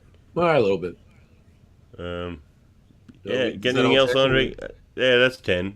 I got one. Len Wein, who wrote this episode, did an episode of Avengers United They Stand, that TV series. And in that sequence, in an episode he wrote in that show, there's a sequence that's almost exactly the same, where Captain America saves, I think it's the Falcon, in the same way he saved Wolverine in this, which might be a subtle nod or just laziness on his part. I'm not sure. Leaving the Falcon stealing bread? No, like Falcon running with a baguette. Yeah, like the shield just comes Falcon in, steps into the kid role, not the Wolverine role. He just like just takes the baguette and leaves. He's even talking in French. He's like, "Oh no, monsieur, bonne chance." All right. Well, the only thing I was gonna say too is like this show sort of hints at the fact that maybe Weapon X gave him his adamantium claws, because again, it's before anything about bone claws was ever suggested. Because he was running around with them after this battle with Cap, he just kept them and thought they were cool. So they're like, this guy's really good with these claw things. Let's give him some real ones. That'd be funny if that was both the reasons. What a weird coincidence otherwise. Like, yeah. It's just like he's just happily playing with these claws. And I'm like, you know what? What if you had those forever? Yeah, he definitely doesn't have bone claws. He would have used them for sure. that's pretty funny. MZ just said that maybe Logan's extra hostility towards Gambit is because his Frenchness reminds him of how Paris was ruined for him. I can't enjoy anything French anymore. When I go back to Canada, I never go to Quebec. Yeah. Damn Cajun. Because of you, cocktail. Oh, so good. Yeah, that's good. That's really good. Some fine X points there. I'd say so. I think we did all right. Hey, check this out. All right, this is our comic reminiscences and recommendations segment. I'm going to get one out of the way real quick. Miss Marvel, the New Mutant. Go check it out. I read it and I enjoyed it a lot. Got to check out that dream sequence. It's trippy. I love this dream sequence, actually. There's a lot of stuff going on there, and it all flows nice. And well, thank you. Well, a lot of times you get scenes like that, and it's so disjointed, it's hard to tell what's going on. That is not the case here. Yeah, Davan is like famously not a fan of flashbacks. It's like his least favorite thing ever in fiction. So if you enjoyed this one, that's a high watermark. I don't like anything that interrupts my linear story. Maybe I'm just too linear in my storytelling. I gotcha. Gavin doesn't even remember the past. He hates flashbacks so much. That's true. I remember very little about the past. He has like the names of his kids written on his hand. He's like, "Hello, Susie." I just keep them on a mouse pad. Yeah. It's like the time when, like, on The Simpsons, they had this one gag where Homer looks at his hand and it says like Lenny White, Carl Black. Like when he's talking to his friends, like, you can switch which one is which. Yeah, I remember that. Good. That was classic. But my other comic reminiscence and recommendation is where it is? I grabbed an image instead of that. Uncanny X-Men number 268. Because that is also a flashback episode of the first time Cap and Wolverine worked together in the big one. What's Black Widow doing there? Well, Cap saves her in Madripoor, and then they both get captured by the Hand, and then no wait, that's later. Black Widow is old. So Black Widow's like a little girl in this. So there's two things going on. Black Widow's like a little girl, and Cap saves her, and then Wolverine saves them both back in World War II. Because Black Widow is that old. Well, she'd be 80 now. Yeah, she's a little girl during the war. Yeah, she's super old. She doesn't age very fast. It's because of that stupid reason that Fury doesn't either. The life formula. Yeah, it's the Infinity Formula. That's what it's called. It had a dumb name. I couldn't remember what it was. Yeah, it's basically the Fountain of Youth. In fact, I think that's what it was when Fury found it. Why does not everybody important in the Marvel Universe take that stuff? If you knew what the Fountain of Youth was, would you tell everybody? Or would you just tell Russian assassins? I'd save my grandma. I'd help everybody. Yeah, me too. You're a good guy, André. But then it happens again later. Flashbacks, like to more modern times, and Cap and Natasha are getting overwhelmed by the Hand in Madripoor, and Wolverine saves them again. So in this issue, Wolverine saves them twice, which I kind of like. But in the second time, he saves them with like Jubilee and Psylocke, which is even better. So, fun issue. Check it out. Wolverine or Uncanny X-Men number 268. Cool. Over to you. All right. Well, my recommendation is a book that I already posted about on social media. So if you follow me on Facebook, you may know already. But it is by Bill Griffith, and it's Nobody's Fool, which is this book about Schlitzie the Pinhead. It's a true story of this person that as a child was sold to a traveling freak show and became a very well-known freak at the time period when the Victorian freak show was a thing. Nothing means more to me than the health of my freaks. Remember that one from The Simpsons? I'm sending you to a veterinarian. But Bill Griffith was famously did the comic Zippy the Pinhead, which was inspired by his reaction to seeing the movie Freaks by Todd Browning, who did Dracula, which was about circus freaks and featured real freaks. Schlitzie was in that movie. I've seen it a few times. That's a crazy movie. Freaks is one of my. It's Criterion's putting it out this month, and I'm very excited to get it because it's one of my all-time favorite movies. It's so disturbing and so good. Anyway, and the freaks get revenge at the end. Sure do. They talk about it in the movie, but so he, was interested enough in the real character to learn about him, and I thought this book would make me really sad because books like this often just show how horrible people are to people that are different. And there is some of that, like his parents do sell him to a freak show as a kid, and he is mistreated or looked down upon by certain people. But it's all uphill from there. No, but there's almost a beauty to like finding like maybe your family isn't the family you're meant to be with, and then finding the one that you should be with. And like the people in his life that accepted him and cared for him, like he had caretakers and people that didn't have to, but like took him in. Like he had someone that adopted him at one point in his life, and then when that guy died, his actual daughter, who hated Schlitzie, put him into like a mental institution. And then a guy that worked with him in the freak shows years ago, that worked there as a janitor, found him and basically got him out and became his caretaker, looked after him. And the guy didn't have to do that. So like stuff like that is sweet and kind of warms my heart a little bit. But it's an interesting story about a bygone era of North America. Like Schlitzie was in freak shows in Canada, in the States, all over. But one thing I did find was interesting was he was labeled. He's often advertised as a woman, but he was a man. But the Wild Man of Borneo was one of the titles that he and other freaks were given at that time, which showed up in the book, which made me think of that. So perhaps it's something that came from that. It was just a way for them, like, and it's funny because you could even see little nods of like politically correctness coming through, like even at these time periods. Like he would be labeled as the last Incan or the last Aztec found in the jungles, and there's even like Hispanic people that are like, well, that's not, would like see that and get upset, and they would have to change the gimmick because it would offend people in certain areas. So yeah, it was a very good book. I picked it up at the Monster Comics Lounge in Moncton when I was there for wrestling this past weekend, and yeah, it was super good. I really enjoyed it, and it's a great book. It's got some great reviews from Jake Tapper from CNN and Robert Crumb. So yeah, it's a really good book. Super good, and it's a heartwarming story. Check it out. Well, if it passes the Tapper test. Yeah, Jake Tapper. Me and my friends used to always make fun of like the ridiculous names Trump would give people. I don't remember. He had one for Jake Tapper, but I can't remember what it was. But he had one for the one that always makes us laugh, and I reference constantly, is Chuck Todd, who used to be on CNN. At one point, Trump is in like a rally, and he goes, "They got old Chuck Todd over there on CNN. Sleepy eyes, Chuck Todd. That sleepy son of a bitch." And I remember just like, sleepy eyes? Like, what a phrase to call someone.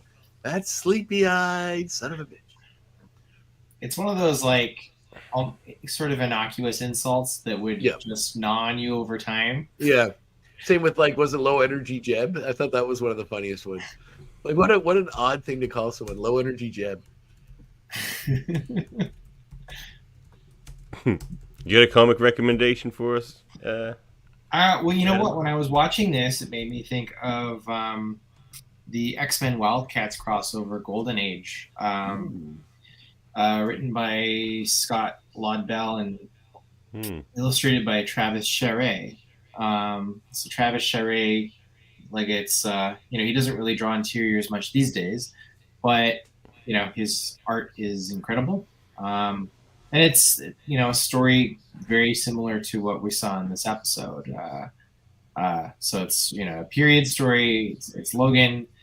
It's one of the Wildcats whose name I can't remember off the top of my head, but it's set Lion-O, the main one. Lion-O. No. There's Panthro. There was. No, it's a girl he's paired up with. I want to say Zealot. Oh, no, we're thinking of Thundercats, not Wildcats. Wildcats. Yeah. Oh, that makes way more sense. Thundercats. Okay. Oh, okay. Wildcats. Then a bunch of characters I don't remember. From like Wildstorm comics. The or Wildcats whatever, right? were so 90s. Like they all had names that was like Ripclaw and like Shatterface and like Shatterface. Yeah. Patent pending. No steal that if it's not real. Good one. Yeah, I know what you mean. The guy with the big horns. It was green. Yeah. And purple. He had like a purple face with like a green. I don't know his name, but so it's but it was a really wonderfully illustrated pulpy World War II. Did Jim Lee do it? No, Travis Charest. Oh, right, okay. I mean, for all I know, Jim Lee probably did a cover. But Jim Lee did the one I suggested. I should have mentioned it. That was a Chris Claremont Jim Lee joint. Yeah. Well, did he not draw the interiors for that as well? Yeah, Jim Lee did. It was an earlier one. He started on 58, and that's 258, and this is 268. So this is 10 issues into his run. Before he kicked off X-Men. Right. Yeah, exactly. Yeah, I'm looking at the names of Wildcat characters. Lord Emp, Spartan, Grifter, Voodoo, Zealot, Maul was the big guy. Warblade, Void, Mr. Majestic, and then a bunch Warblade is the most 90s name ever. It is pretty 90s. And my friend Neil, you know Neil, don't you, Devin? Yeah, my friend Neil used to always joke about like 90s names. So there's like Kill Shot and like, so he was like, I'm going to make a character called Murder Stab. There's I always stuck out as a funny little Murder Stab. That's probably why Neil loves that chainsaw thing so much. Like that chainsaw guy. Oh, the manga? The Chainsaw Man? Yeah. It sounds like something Neil would enjoy. Yeah. Well, everybody's favorite segment. Well, I don't know about everybody. Andre's. You don't like the movie? Change the channel.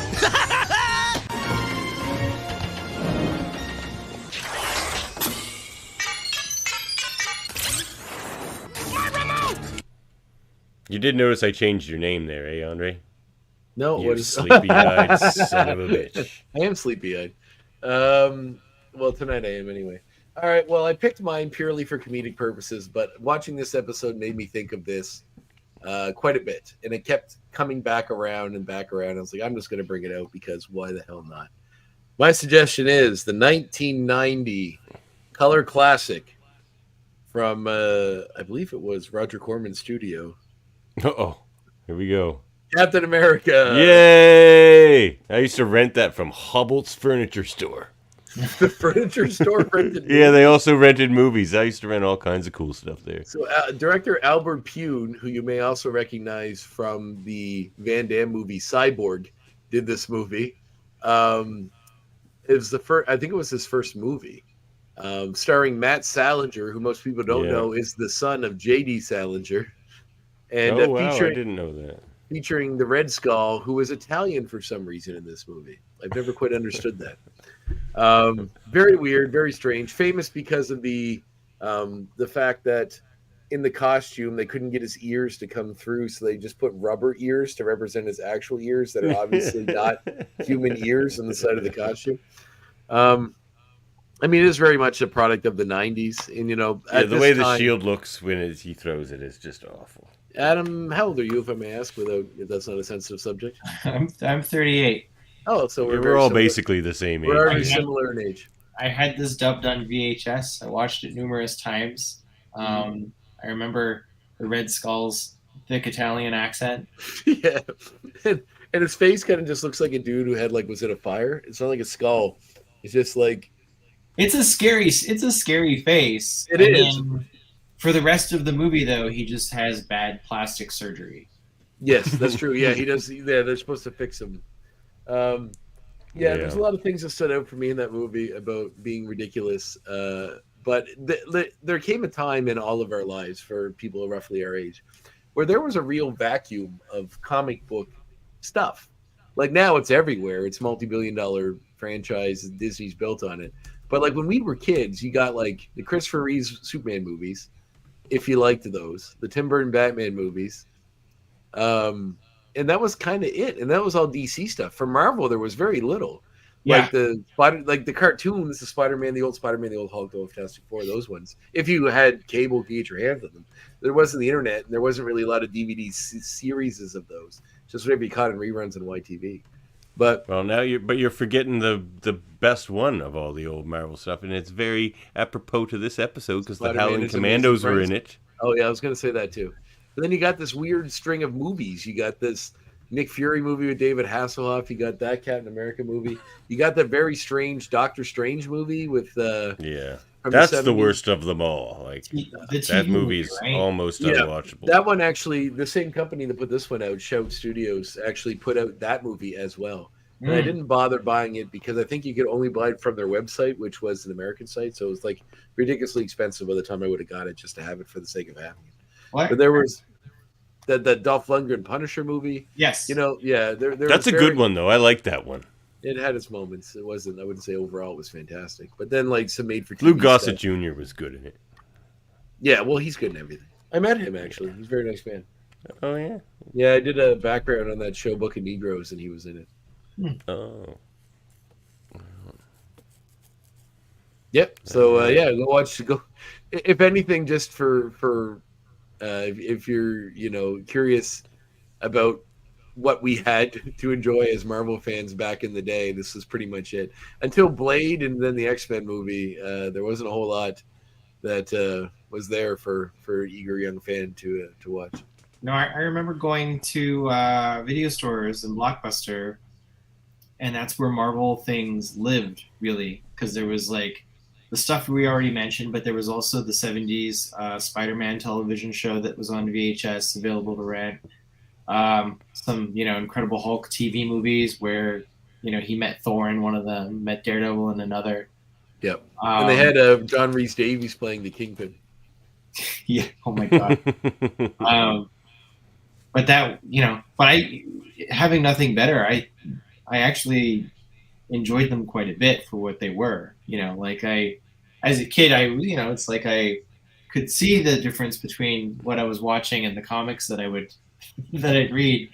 A lot of disparity there, but it was, still kind of exciting. Yeah, like that. I rented that movie more than once. That Captain America movie. I rented it more than once as a kid. Yeah, I did too. Yeah. I echo your sentiments there. I would eat it up though, because I just, you just really wanted to anything that was like reminding you of the comics you loved. You would want to get it. Yeah. Didn't the bad guy from RoboCop played the president in Captain America? Oh, which one? Oh, which bad guy? Sorry, Cochran. The OCP guy. The main guy, Rory Cochran. No, is that his name? Yeah. The guy from Halloween 3. Am I confusing? He's the guy that throws the other guy at the wait. He's the guy that gets the dude. He's the guy that runs OCP, the old guy with the gray hair. He was on Twin. He's on Twin Peaks. He was also the villain in Total Recall. Right. He was in Twin Peaks. He was in The Last Starfighter. He's in a bunch of movies. He was the alien. Peaks? Yeah, he was. Remember Susie, the Asian woman's husband that supposedly was dead, then turned out to not be dead? That was the brother of, what's her face? Piper Laurie's character. Okay. It was season 2 when it was going off the rails. He was him. He was the bad guy in Halloween 3, Season of the Witch. Yeah. And in what's that movie? The Last Starfighter. He was like his partner, the alien partner. That was like his. Do you mean Kurtwood Smith? No, Kurtwood Smith. This is a guy from the '70s show. You mean not Ronnie Cox? Yeah, Ronnie Cox. You guys are talking about Ronnie. Is it Cox. Ronnie Cox? I thought it was Cochran was his last name. No, it's Ronnie Cox. He was in Star Trek as Captain Jellicoe. Was he? Yeah. Right. Get it done. He's always kind of a jerk. Yeah, and he was the senator in Stargate. He was also a jerk. Yeah. Just a jerk. Yeah. Just a jerk. Yeah, Ronnie Cox. Definitely who it is. All right. Well, sure? I'm going to look this up. You I feel like his name is different. You look it up in the meantime. I'll look up Halloween 3.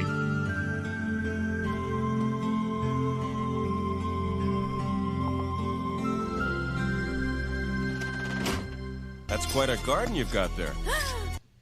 No, his name is Dan O'Hurley. What? Dan O'Hurley. What? Oh, we're talking about different. If we're talking about different people, but he's Irish or something. He's got an accent. Yeah, he's Irish. No, we're talking about Ronnie Cox. No, we're not. All right, well, yes, there is Ronnie Cox. Anyway, I know who he is, but it's not the. You're confusing two actors. He's not the same one. He was the okay. No, you're right. He is the bad guy. Yeah, no, this is who we're talking about. I was talking about someone else. But yes, Ronnie Cox is the guy from Captain America: Total Recall, and Beverly Hills Cop 2, Beverly Hills Cop 1. Yeah. Taps, Deliverance. I know my Captain Jellicoe. All right, Star Trek Prodigy, he's in that as well in an episode. Yeah, as Jellicoe. And in RoboCop. That's right. Mm-hmm.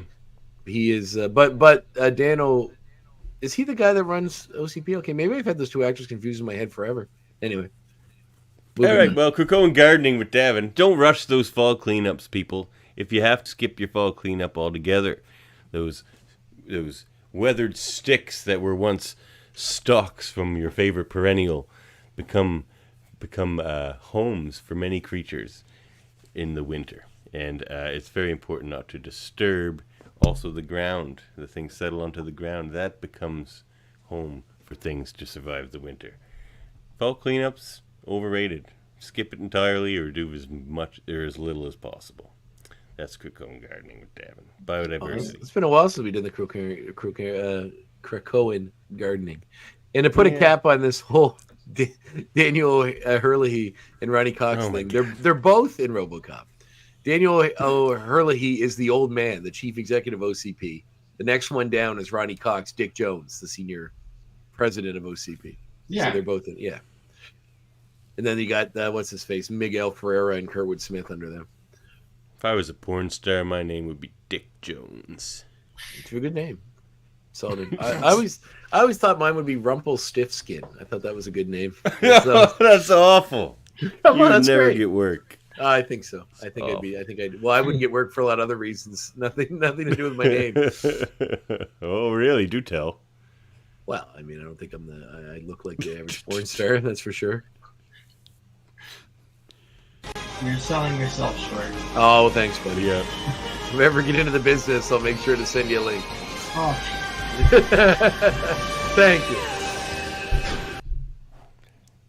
Everyone's really favorite segment, Up and Adam. Ooh, I like this one. Up and Adam? Yep. Getting better. You can basically talk about whatever you want, Adam, but I was just like, what's something when Adam gets up in the day? What's something Adam can you tell us about what he's doing next? Because I'd be curious about that too. Well, when I that's what are you up to? What are you up to? Work-wise, obviously Miss Marvel, the New Mutant. I'm on for 3 out of the 4 issues. Issue 2 comes out next week, I believe, and then issue 3 next month. And then also next week on the same day is Stuff of Nightmares, Red Murder, which is a 44 Earl Stein thing, right? Yes. 44-page horror one-shot written by R.L. Stein, drawn by me. What was he like to deal with? I don't know. Oh, he never got to interact with him. It was so he just gave you a script. There's no notes. He didn't get anything back from him. I dealt with my editors. They were the go-between, and they would come. They'd come back to me and they'd say, "Bob loves your work. Bob loves this. Bob Who's loves this that." Bob you speak of? Oh, Bobby Stein. Bobby Stein. Yeah. The most successful children's author of all time, I think. I think he outbeat what's her face, J.K. Rowling. But man, I loved Goosebumps when I was a kid. Yeah, it's coming back. There's a new series coming out. Yes, there is. Wow. I wanted to show him my official Goosebumps Pogs, which I'm still in possession of. Oh, nice. Did you evolve them? I don't know how many there were. In fact, I got these Pogs with like some kind of Goosebumps special gift pack or whatever. But out of all the Pogs that I ever had, Goosebumps kept. I'm impressed you kept some Pogs. Mine are all gone. Yeah, I have no idea where mine are. Probably in a box somewhere in my parents' basement. Well, but I didn't get to show those off to him, unfortunately. But that book is out next week as well, and it's a lot of fun. And currently, while I don't believe it's solicited, I don't think it'd be a big deal if I said it. I'm back working on Darth Vader for an arc. Awesome. Cool. It's super duper fun. And it's looking good. He's very hot right now because of the Ahsoka TV show. So, Yeah, so I hear. Is she in your series? No, I'm just kidding. Don't tell us anything. That's awesome. No, that's huge. Very cool. It must be so much fun drawing Star Wars. I don't know. It seems to be a blast. Yeah, it can be. There's always between Marvel and Lucasfilm, there's a lot of fingerprints on it. So you got to be, somewhat flexible with how things are handled. But I'm always curious. I feel like everyone's curious about like the hierarchy of this sort of stuff. Like who makes these decisions and how far does it go? But I feel like if you knew the truth, you'd be underwhelmed. Like it would just be like there's like 4 people that just like it goes through, and then if something gets out that causes a problem, like say the internet blows up because something happens in a comic that someone above them missed, that guy just gets fired and they replace him with somebody else. Like it just seems like it seems like this nebulous thing no one really understands. But I feel like if you knew the truth, it wouldn't be that exciting. Yeah, I think it would be very underwhelming. But like I know from my experience, it's like there's the storytellers at Marvel, and their job is to come up what do we do with Darth Vader for 6 to 12 issues. Mm-hmm.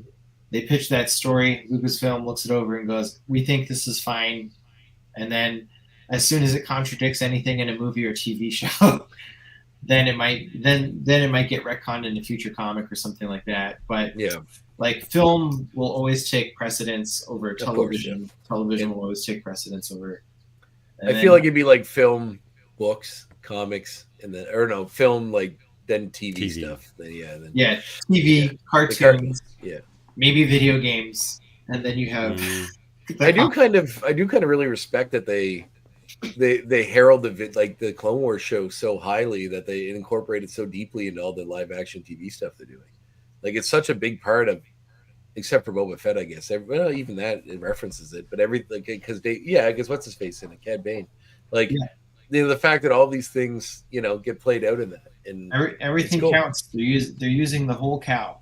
Yeah, which is cool. I appreciate that. I mean, it sucks he lost all the books, but some of those books were so bad, and there's so many of them that there's no way. And plus, with the comics, I think there's no way you could tell any story that was unique or different, because you'd be like, well, Luke's already fought 96 different versions of the Emperor and all this sort of stuff by this point. It's well, there's stuff from that expanded universe canon that's being cannibalized. Yes. I'm still waiting for Dash Rendar to come back, or Prince Caesar. I really want to see them come back. I love that series. It was so as a kid reading Shadows of the Empire, it really seemed like more Star Wars in a world where we weren't getting more Star Wars. Sure. So I would like to see that. Well, if it could happen for Thrawn, it could happen for coming Dash. to join the party. Yeah, good point.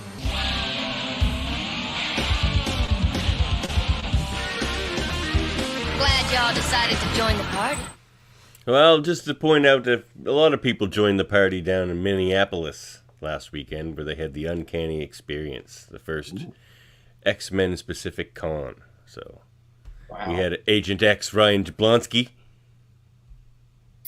down there, so he'll be joining us tomorrow. Not tomorrow, next week. I'm gonna say, what's happening tomorrow? Not tomorrow, next week on our show. He'll be joining us, and we'll get the info on how that con went. So that'll be fun. I mean, I saw clips. Lenore was up singing karaoke. She was singing some Patsy Cline. It looked like it was quite the party. And they converted the venue to the X Mansion, and you could go to classes, and it was this whole thing put together. Pretty I would have gone there I would have gone there in a second.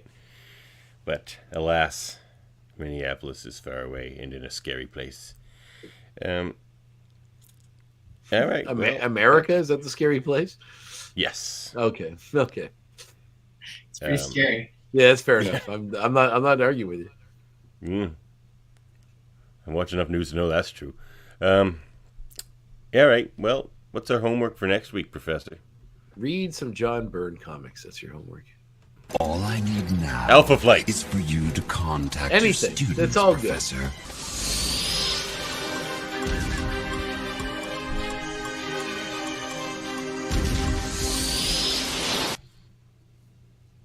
Yeah, just go read some of those. But your actual homework is to read or to watch the next episode. That will be episode number 8 of this this season. Hidden Agendas, in which we meet a young Sam Guthrie. Sam Guthrie. Yep. We see Cannonball's introduction into the series. We only saw him briefly as on a TV screen a few times, but we get our first glance at the X-Force. Well, I guess we saw Cable, but the extended X-Men universe outside of just the X-Men and X-Factor. It's kind of cool. I wish the show had gotten a chance to explore some more of that stuff. It was neat seeing X-Factor for an episode.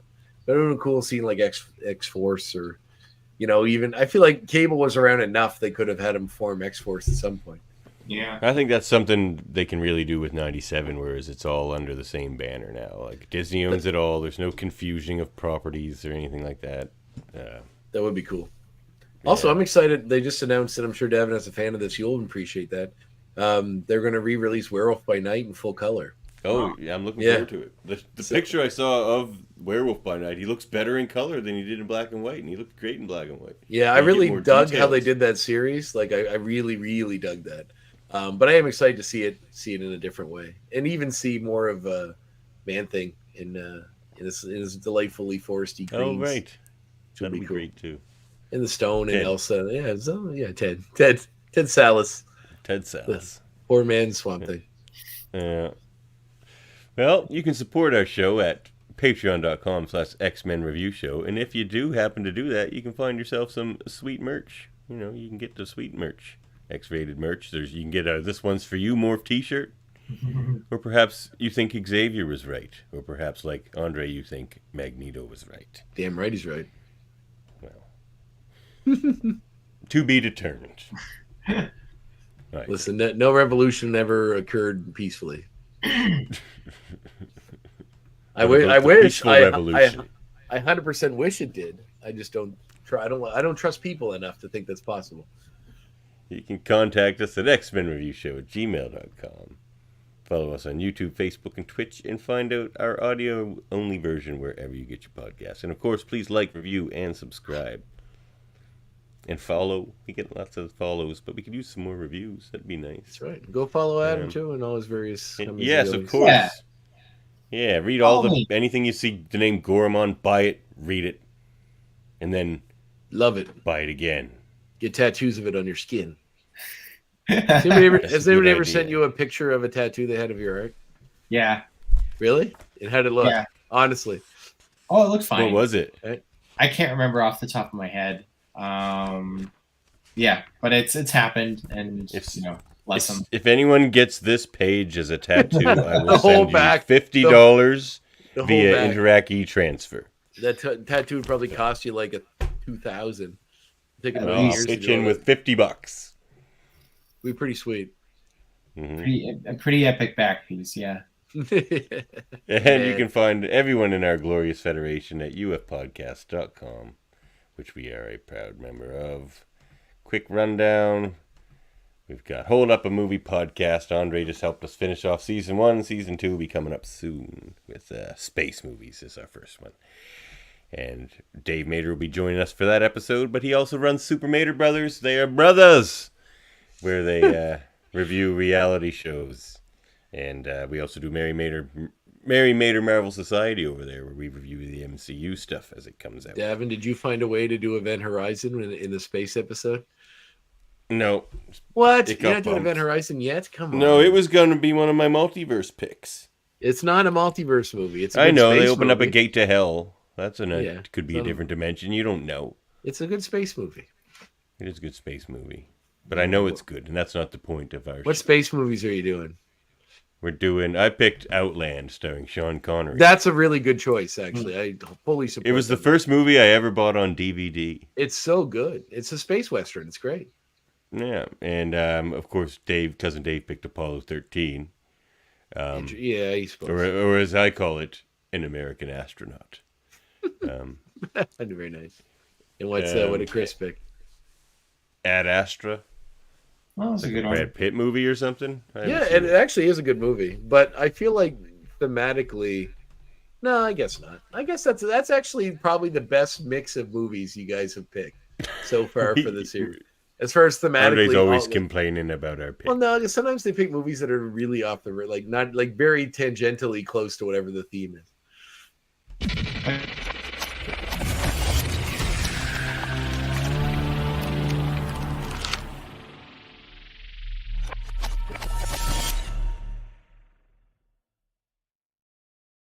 What they doing up there at the Graphic Histories podcast? Well, my episode with Brandon Mitchell just dropped, Indigenous creator who does some really cool books out of New Brunswick. Really cool conversation with him. Learned a lot of Birch fun Bark stuff. Comics, is it? Yeah, I had a lot of trouble saying Birch Bark for some reason in that episode. I don't know why. It's not like it's a crazy tongue twister, but I'm like, Birch Bark? He's like, Birchback Comics? Birch Bark Comics? What? Birch Bark, damn it. No, it's super cool. Great conversation. He told me he got to meet Eric Powell one time, which I thought was really cool. So yeah, it was a great conversation. Yeah, I listened to it myself. Very good. And of course, we have a lot of Star Trek content. If you're a Star Trek fan, we've got an entire side network called Live Long and Podcast. I do lots over there in the Cuters of Trek and the Science Division. We also have Star Trek Radio Theater, show reviews. Oh, what else we got? Lots going on. I got a Debate 9 coming up. We've got a convention coming up where we're going to rank the ships. We got lots of things over there. We got Trivial Debates. We got Trivial Debates coming up as well. André was almost going to be on the next episode. Or not the next episode. The next episode is actually on Transformers. Daryl from Giant Robot's going to be on that one, What Andre. the fuck You are know you Daryl, going to right? debate about Transformers? I don't know. I don't know nothing about Transformers. Jody's hosting it. Daryl, Brad, and Ivor, 3 buddies of mine, are all going to be on there. Yeah. And they'll fight it out. And then I'll be doing 2 horror-themed trivial debates in October. Try to get you on the second one there, Andre, if I can. Yeah, don't kill yourself. It's all good. All right. Eamon on track. Also, I'm going to go on there and talk about SMV Thunder here sometime soon. Check that out with Eamon Mater. And Hellbound podcast with Alex Blackburn, Michael Chan, founder of the Hellbound Horror Festival over there in sunny old England, I believe. Alex Blackburn. Oh, cool. Is. You a horror movie fan, Adam? I enjoy them. Yeah. Do you have a favorite one? I can't really think. And tell me why it's The Thing by John Carpenter. I do enjoy The Thing. Actually, I think my favorite horror movie might be Halloween by John Carpenter. Ooh, yeah. John Carpenter has a lot of. Most of my favorite horror movies are John Carpenter movies. My favorite one is Texas Chainsaw Massacre, the original. But The Thing is up there. Is probably number 2. It's so good. It's so good. I mean, for a rewatch. You what? I said I'm due for a rewatch. Yeah, yeah. 'Tis the season. I'm always like a lot of his lesser known other movies, like In the Mouth of Madness and Prince of Darkness. I'm always like, they're all so good, like just so good. The Fog, like The Fog I picked, actually, that's coming up on Hold Up here for our October episode, which is Ghosts. I picked The Fog. That is a good choice. I'm good at this, Andre. Anyway, let's get out of here. Second season sounds like it's getting it's off to a good start. Well, look, we've nailed down our format, I think. Okay, good. I've We nagged took you 20 enough episodes in like 700 hours of me nagging you. Yeah, there's that. I always know when Andre's listening to our show because I just start getting angry texts. It's like, yeah, it's more of a desire to I don't know. You're right. I shouldn't try to control things that have anything to do with me. No, I look forward to it. It's always fun. All right, thanks again for joining us, Adam. Everybody, go get Miss Marvel and the new Darth Vader arc. Yeah, awesome, Adam. So good seeing you, man. Yeah, likewise. Thanks for having me back. If you want to join us for X-Men Apocalypse, let us know. We'll get you in there. or ABC's Generation X. Oh, yeah. Or was that NBC? Wait. I don't know. I think it was ABC, but I don't remember. Yeah, I think it was ABC too. All right. Catch you next time, everybody. Next time. We're standing here because of you, buddy. Sleep well, soldier. Your brothers in arms salute you.